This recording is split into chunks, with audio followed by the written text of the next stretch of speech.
I'm not a candidate. As my kids would say, that's my jam. People appreciated the way you set it up, and they said it was the most substantive debate that they've seen in this entire election cycle. And so kudos to you for doing it. I know he had challenged me and you asked me to do it. So I'm glad we were able to get that done. And just know, if you want to do other debates, Nikki Haley and me, I'm in. Donald Trump and me, I'm in. So just say the word. You've shown that you can do it in a way that I think really helps the voters. So I'm game. Just let me know. Okay. I love that ending by Sean Hannity there. So that's Ron DeSantis being like, I'm the guy who will debate anyone. And look, if I were inclined to mock him, I certainly could. He was making all sorts of weird, I'm gonna call them smiles there. And there were references to his debate with Gavin Newsom where he got just got creamed. But that's not what I'm here to do, actually. Ron DeSantis is alluding to the idea that he should have more debates with Nikki Haley, but the entire point of that, let's be clear, was Sean Hannity should set up a debate between him and Donald Trump. And the thing is, Ron DeSantis is human excrement in a roughly human-shaped package. That's true, but if I were him, I would be really frustrated too. Trump should have to debate. It really seems messed up that he just gets to cruise through this thing without debating. And obviously we have a similar situation on the side of the Democrats where Biden gets to just pretend that there's no primary and he gets a massive assist from the media. And so there won't be real debates. I mean, TYT hosted the different Democratic challengers for a forum that I moderated, but Ron DeSantis is almost always wrong. But in this case, I don't think he is. Woz, what do you think? Yeah, I mean, obviously he should have a chance to debate the leader, right? Like the American people or Republican primary voters more specifically should have the right to see, who these candidates, these GOP candidates, who they actually are, how they feel on the substance of the issues. And yeah, he's doing the right thing.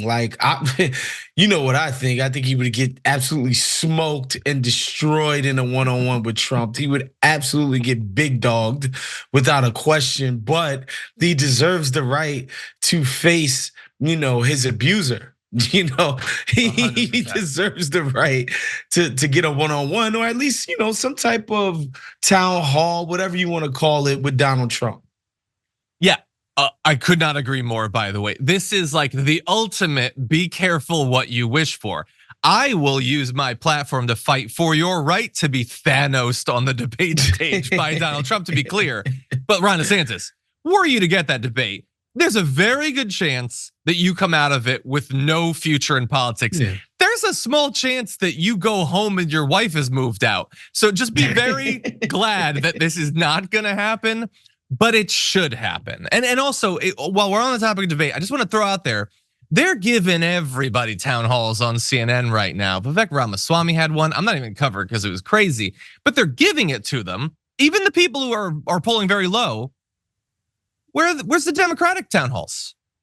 Where's Marianne Williamson, Dean Phillips, Cenk Uygur?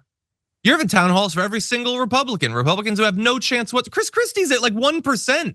He gets a town hall, but Joe Biden, there's no primary. I can't see the primary. What primary? What are you talking about?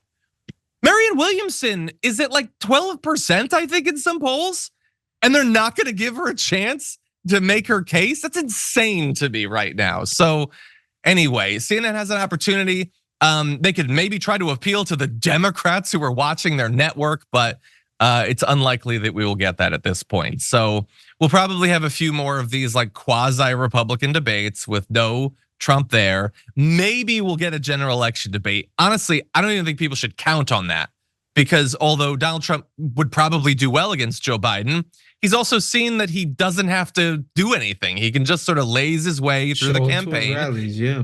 He's already doing well. On the other side of our break, we're gonna talk about the polls. He's already doing well at the polling. So I don't even necessarily expect those. What about you, Waz? Would you put your money on there being general election debates even? I mean, I could see him wanting to sort of take down Joe Biden because he's not killing him in the polls by 40 and 50 points the way that he is Ron DeSantis and the rest of these Republican guys. Like, it's a legitimate challenger. So I could see the strategy in wanting to go face to face and take Joe Biden down. However, just going to his pep rallies with his adoring cult members has been enough. It's been enough to fuel him to his third straight Republican Party presidential nomination. And so I could see why he might be like, look, for the general, I'll just run this back. The people know who I am, they know where I stand, and I get to hang out with my adoring fans whenever I do leave the house.